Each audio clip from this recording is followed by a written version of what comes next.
are now listening. You are now listening to the Backseat Wrestler Podcast. Look at Randy Orton slithering. Watch out! Hosted by Eric and Elvis. It's LA Knight's game. Yeah.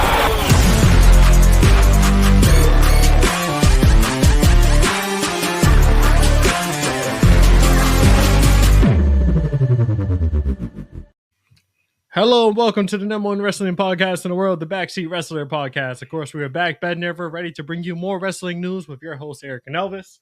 This week we had AEW Full Gear, banger of a freaking pay-per-view. Definitely met my expectations. I don't know about yours. Yeah, it was good.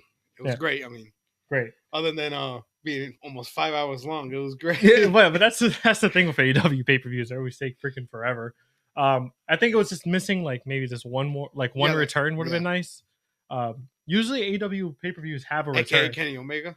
Yeah, but that didn't happen. Or Edge maybe, or Adam Copeland, whatever they call him now. But yeah, that would have been cool. This week we have, of course, our review of AEW Full Gear. We're not going to be talking about, of course, WWE, unfortunately, except for the top stories, of course, because there was something major that did happen on SmackDown. But yeah, other than that, we're just going to get into Full Gear because Full Gear was freaking great. Before that, though, you want to go for top stories? We saw Kenny Omega. Yes, Kenny Omega. He's returning to. Yeah, so New Japan official, global official Instagram page posted that he will be returning in his return match on January 5th. Super excited for that. Yeah. Kenny Omega reposted it, so did AEW. So it is official. Kenny Omega is back and cleared to freaking wrestle. Yes, that's great. Yeah, I'm so pumped. I'm super excited for that. I was hoping that he was going to make a return at Full Gear, but I guess not. I'm thinking World's End. Yeah, World's End is probably going to be when he returns. If not, just do it after his match over there. Yeah, for sure. His first match is definitely going to be over there. It's like a warm-up match. It's been a while, then he returns to AEW. Yeah, I don't know. It should be a good match too. But yeah, I'm super excited for Kenny Omega's return. Obviously, that elite storyline has been missing him a lot. It's kind of been basically it's been stagnant for the past couple months because he hasn't been involved. And then, of course, the whole Death Eater is Jon Moxley thing took over completely. Yeah. So, yeah, it's been kind of stagnant. So, him coming back in is going to be a huge refresher for AEW and, of course, that Elite storyline. So, super excited for him to come back. Dumb freaking happy. But, yeah, that's a great top story. Kenny Omega, welcome back. Yes. Freaking super happy about that. But, yeah, other than that, the other top story we have is, of course, the ending of SmackDown, basically. Ending of SmackDown, yeah. So ending of SmackDown, of course, involved Bloodline and OG Bloodline because obviously, that's what every single SmackDown ends with. But yeah, wait. So the return of Paul Heyman happens. Yeah, Paul Heyman interrupted and Roman was about to talk. Yeah, Paul Heyman just says, "Ladies and gentlemen," the crowd goes crazy, and then he says it's going to be a 5-on-5, not 4-on-5. Yeah, and introduces CM Punk. Yeah, that's the 5th member of the OG Bloodline. Yo, fire! Which shocked everyone there. They were all shocked confused. me. Even Roman Reigns was confused, and then they all just started brawling in the ring. Yeah, it was cool though. So of course the story there is great. I mean, Paul Heyman obviously being the advocate for CM Punk back then. Yeah. So that made a lot of sense.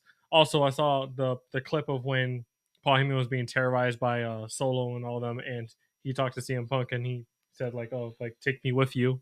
Yeah. So maybe he's gonna start working with CM Punk now. Maybe it's a possibility. There's a lot of rumors and stuff going on. Yeah, there's hints in he was wearing the outfit he was wearing was literally Solo's outfit. Yeah, he had the red shirt under the suit, the blazer, the jacket. Yep. Yeah, and he also had the red little apron thing, pocket thing. So and then he also winked at I don't know if it was Sammy or Jimmy. I think it was Sammy. He winked at one of them. It was just little. It's what's going on here? It's just confusing. Well, no, that's the thing. People are pointing out the smallest things now. So yeah. He winked at Sammy. Okay, that's kind of weird.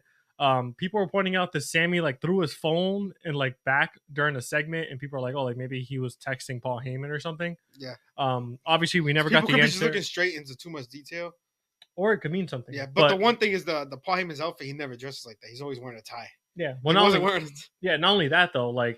We also didn't get an explanation as to why his phone number didn't it went straight to voicemail with Roman Reigns. SmackDown right before Survivor Series, I guess. Yeah, that one was pre-taped. Unfortunately, I saw a spoiler, but we won't talk about spoilers here. But I didn't see anything about Bloodline on there. But yeah, of course, he calls out CM Punk. CM Punk is now the official member of the War Games match, so it's going to be Bloodline versus CM Punk and OG Bloodline. Yeah, basically, yeah. It's going to be a great freaking match. I'm super excited for that. It's going to be a banger. I'm still confused why, because I thought it was going to be Seth Rollins, especially when he's feuding with Bronson Reed, so it's kind of weird. Yeah. He has no match on a Survivor Series. No, not at all. Well, that's what people were saying. I thought it was going to be Seth Rollins. We all thought that. Especially after Bronson Reed is like, exactly. It's clear it's so I'm kind of happy I'm happy to see CM Punk, I don't want it to be predictable. For sure. I'm happy it's not. I'm pretty sure, I can see Seth getting involved, especially because he doesn't have a match. He still has beef with Bronson Reed. He has beef with CM Punk. And he also didn't want to join with Roman. Yeah, and he has beef with Roman. So he has beef with 3 people in that match. I think he's definitely going to want to get involved. Yeah. Start building up that storyline with CM Punk that they need to. So, yeah, that should be cool if he ends up getting involved in that. I still have OG Bloodline winning. So they're going to bill him as a heel, maybe. Who, Seth? Seth might turn heel. So because they might keep Punk as a babyface. Yeah, I don't see him being a heel anytime soon. Yeah, anytime soon, exactly. Yeah, for sure. I can see Seth Rollins turning heel now. I could too. Yeah, there's a lot of good possibilities there. But also on SmackDown, we had a quick thing during Bianca's match. Jade Cargill, she was laid down on a car. She got laid out. Slashed. She was. Yeah, she got beat up, and they don't know who did it. Yeah. One of it reminds me of the Triple H to Shawn Michaels. Remember when they found Shawn Michaels beat up? Yeah, I remember that. Weeks later, it was Triple H. Yeah, I don't know why. A lot of people had rumors saying they think it's Bianca, even though she was during the match though. So I don't know. Yeah, I don't know who it's kind of confusing. No, it's gonna be like Rikichi. I did it for The Rock. Yeah, yo, if they I did it for Belair. Yo, or it was Bailey. Or it was possibly. I don't know. We'll see. There's a lot of good possibilities. They're obviously going to have an investigation. We're going to see. Yeah, that's going to be coming out in a couple of weeks. So super excited for that. And here comes your cat. Yeah, this is my other cat. They've seen Muffin. They haven't seen this one. This is Nala. Hi, Nala. Go over there. Okay. So anyways, let's get into AEW Full Gear. Let's go. Unless you have any other top stories, do you? Not really, no. No. All right, cool. So let's get into AEW Full Gear. Full Gear was a banger. Of course, it did start off. Well, it started off with the freaking pre-show with QT Marshall and the Boom guys. The Costco guys. Talk about the pre-show. I don't have to talk about it. I mean, I was so against it, but the match was actually kind of fun. It was fun. It was entertaining. So I'll give them that. I didn't even watch it. No, I thought it was pretty good. It was really entertaining. It was a lot better than I expected it was going to be, to be honest. Even though the Costco guys isn't my thing. Whenever I hate when a video of theirs pops up on my TikTok. I don't know why. But yeah, it was pretty cool though. Pretty fun. Moving on from that though, the actual main card. Yeah. They started off with the AEW World Tag Team Championship match, Fatal 4-Way, of course, between Private Party, the Acclaimed, House of Black, and the Outrunners. It was a pretty fast match. Yeah, the match wasn't that long. It wasn't, to be honest, it wasn't that good. Yeah. Could have been better. The main story out of this was the Acclaimed though. The Acclaimed were completely out of sync.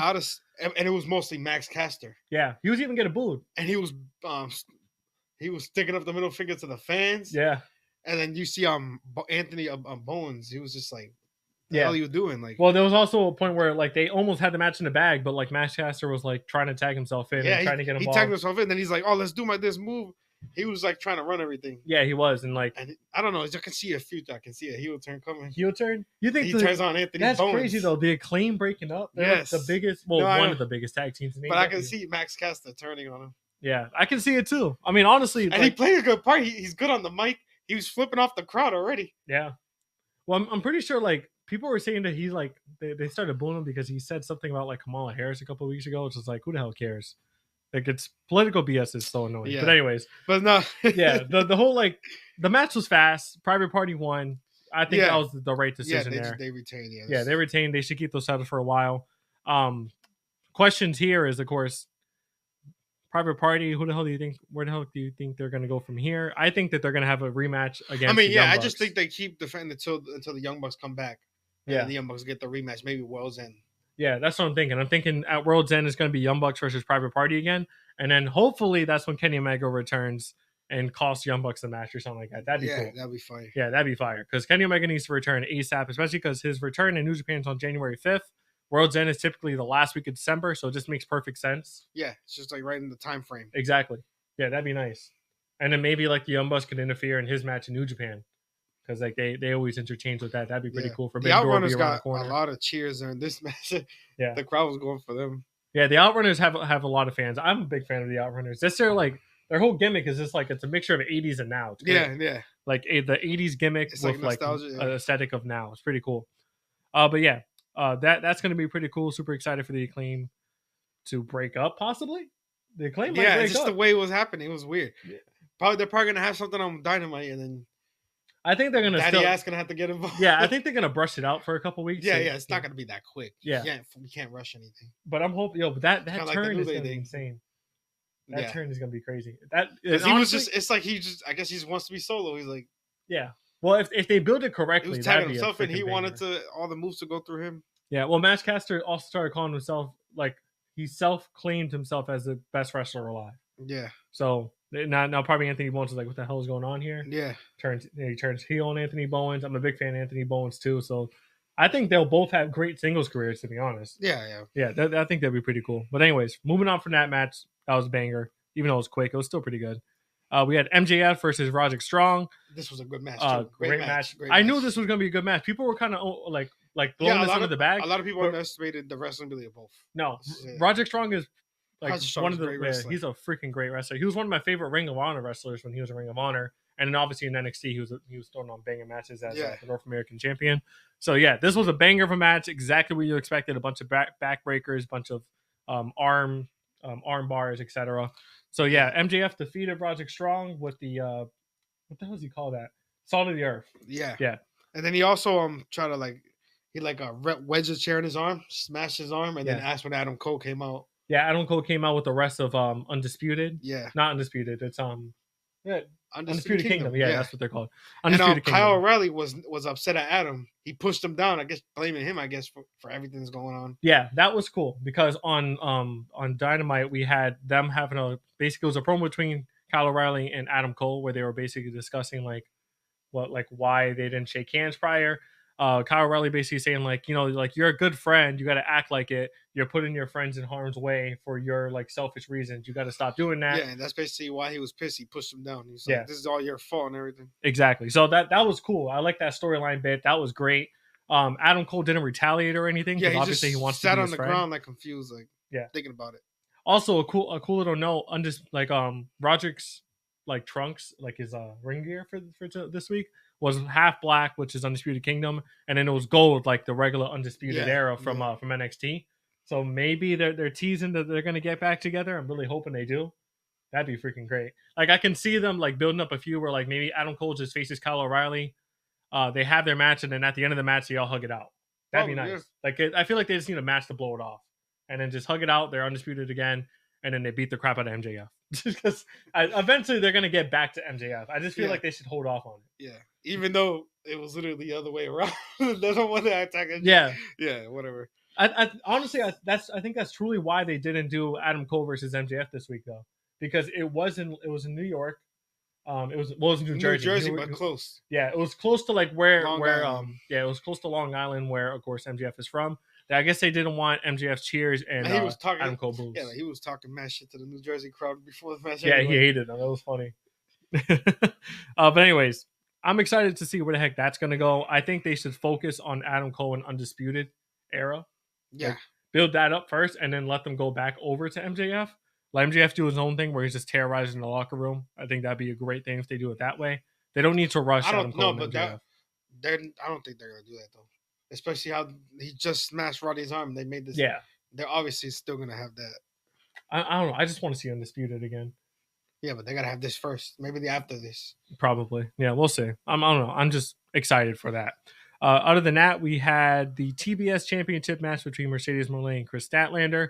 This was actually a really good match. Yeah, this was a good match for Mercedes. Yeah, the last couple of defenses have not been good. No, I think this was Mercedes Moné's best match in AEW. Yeah. Yeah, I think that definitely was the best match in AEW. Mercedes Moné picked up the win, though. I thought it was a pretty good decision there. She went pretty clean. She went clean. Yeah. No, she's one of those heels that actually wins clean, which is good. I like heels that actually win clean because you don't have to be a heel and just cheat every single time to win. Yeah, exactly. So I thought that was pretty cool. After that, we had one of the matches tonight. I don't think it was, though. There was a lot of great matches on this card. Let's just say that. There was. We had Jay White and Hangman Adam Page. Was that match after the Kyle Fletcher match or was it before? Before. Oh, I thought it was after for some reason. But anyways, yeah. Jay White picked up the win in a banger of a freaking match. Yes. Jay White, of course, reversing into the Switchblade, pinning him 1, 2, 3. Oh my God, the amount of there was a lot of good fucking spots in this match. Yeah. There was a lot of crazy moments in this match. I was super excited for it. But yeah, Jay White picked up the win. Heyman lost no credibility in this, though. They went back and forth. It was great. And then he got involved in the main event. Exactly, and he got involved in the main event. We'll talk about that later. After the match, of course, while Jay White was walking up the ramp, and Heyman Adam Page got up and attacked Jay White on the ramp, and then he also pushed down an officiate, and he walked away. So obviously, full blown heel. He's still pissed. Yeah, he's just mad. Ho's mad. I forgot about that. I don't know what else that thing. I like his entrance though, with all the fire and stuff, and it shows in front of the burning house. It's really cool. But yeah, I thought that was the right decision. I'm happy Jay White's finally getting freaking wins. Yes. Yeah, major wins because usually he doesn't. So I thought that was really cool. Yeah, there's they're pushing him. Run, even though it wasn't really. Yeah, he's gonna get a major push for sure because he was also involved in the main event. So that was really cool.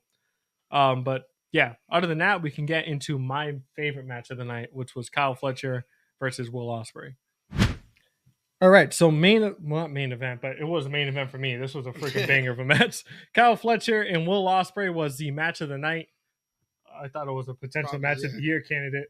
That's how freaking good this match was for me personally, because it's literally two of my favorite wrestlers. So, yeah, Kyle Fletcher, Will Ospreay did not disappoint at all. There was so many freaking banger moments in this freaking match. Kind of like remember when Kyle Fletcher hit the pile driver off of the apron onto the steel steps? That was insane. That was wild. Yeah.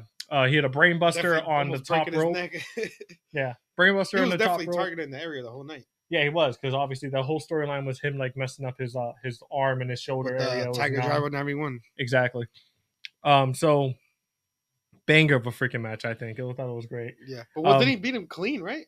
Yeah. I mean, it was a hurt Ospreay. He still beat him clean. No, he won clean. He beat him clean. Exactly what the hell I wanted. Ospreay obviously didn't want to quit. He kicked out a whole bunch of times. Oh my God! And he had his moments. So did Fletcher. Yeah, I thought Fletcher was going to lose. Forth match. Yo, Fletcher kicked out of 3 hidden blades. It was insane. Yeah.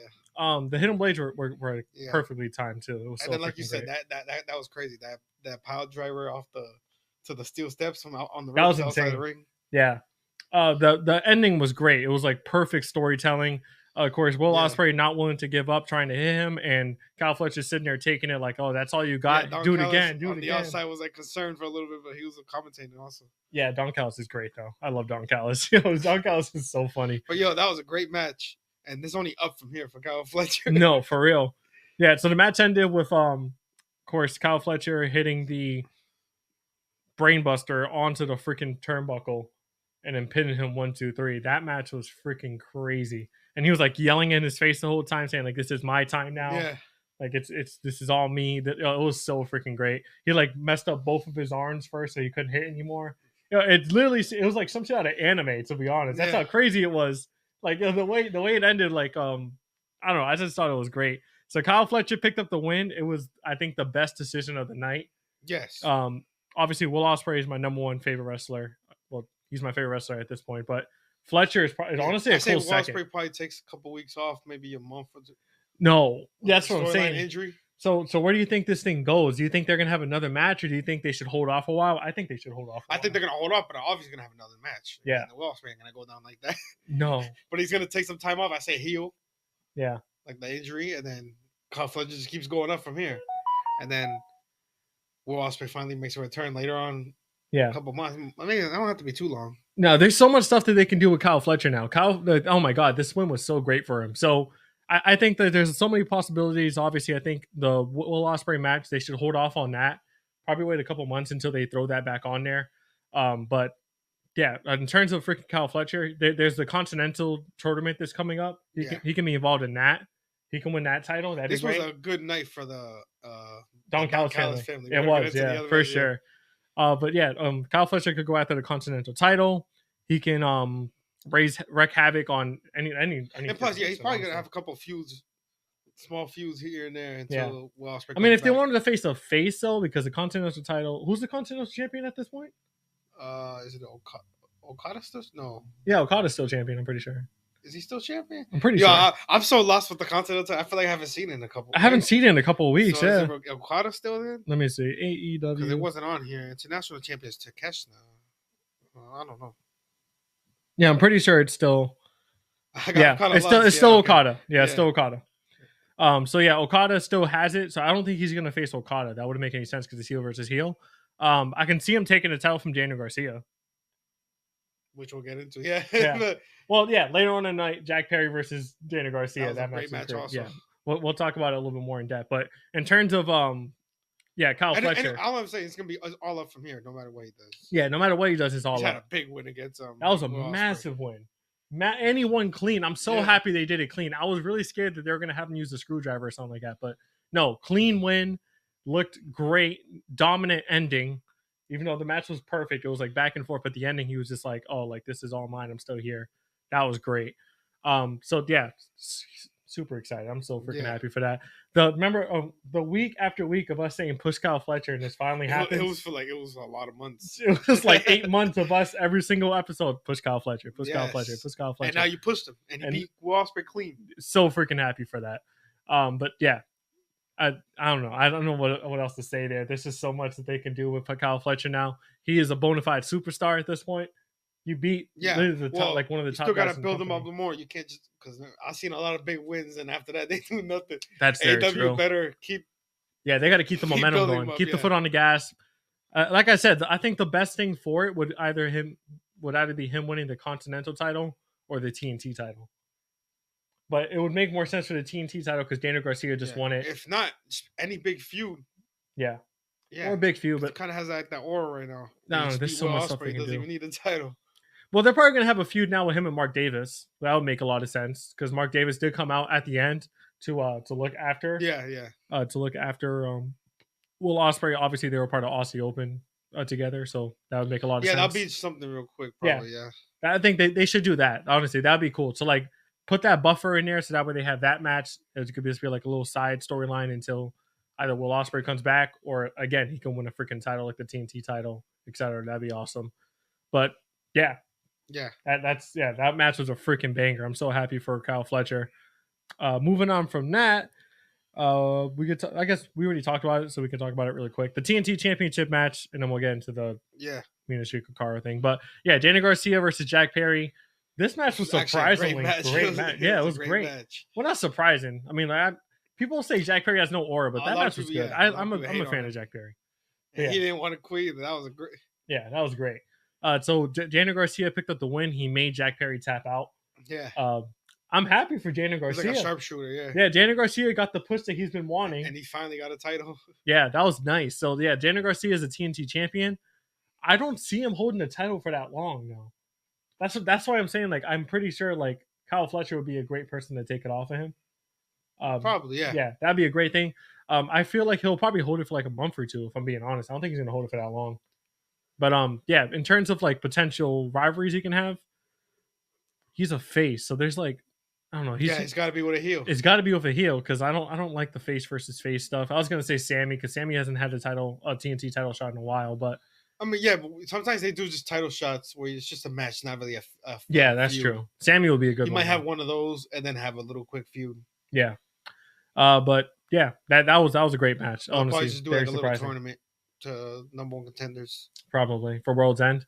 I mean, next week is the Continental Classic tournament. I don't think they should run multiple tournaments. That wouldn't make any freaking sense. But yeah, moving on from that, we had the segment. It was like the only segment of the night. It was the celebration of Mariah May's championship with Mina Shikakara being there. Obviously super excited for her friends. Yeah, there was just dancing and drinking champagne. It was funny. But like she had her back turned and then Mariah May grabbed like a bottle trying to hit her with it. Yeah, so it was surprising. Mariah May was actually the one that was going to turn. Well, she's betrayed Tony Storm. Now that's true. So it's not really that surprising. Shikakara, yeah. Yeah. Mina saw it come and ducked under it, and then she speared her off the stage into a table. Yeah, but before that, can we talk about how the heck she did a perfect kick to the bottle and smashed it? Yeah. No, that was crazy. That was that was crazy. It was a crazy spin kick to the bottle, and she kicked it out of Mariah May's hand, and it's like smashed. And then she was just looking down, and then she speared her off the stage. Yeah, that was crazy.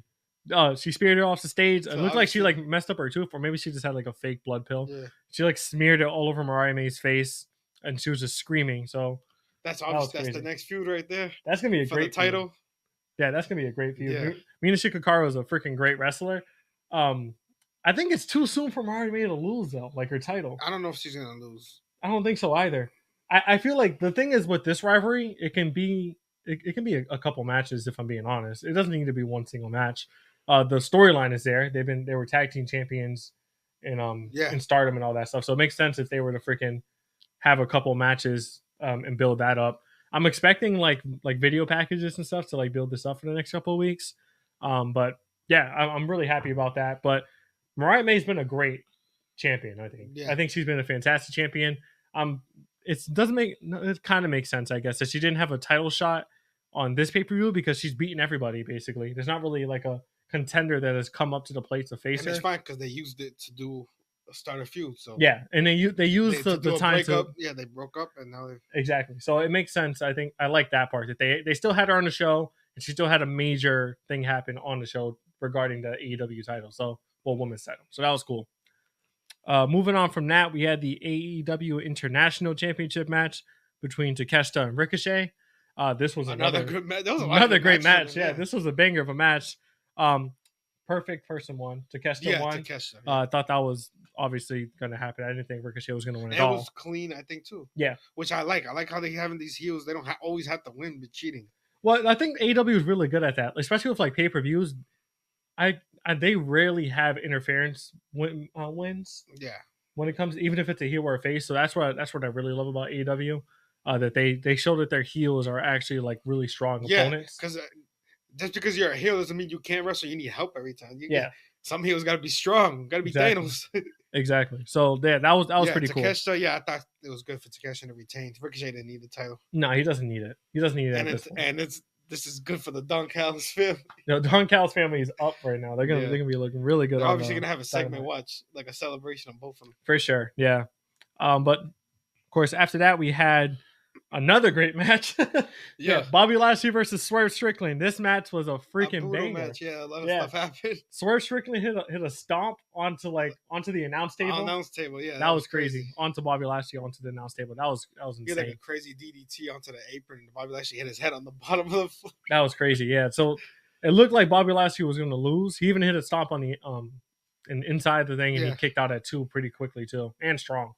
But of course, Bobby Lashley picked up the win. He hit like he put the hurt lock. Call it the hurt lock? I think it's the hurt lock. I'm just gonna he put him in the hurt lock and Swerve didn't tap. He just passed out. Yeah, which made him look like a badass still because he was posting on IG, still the baddest man in AEW. Yeah, that was nice. But yeah, he didn't tap out.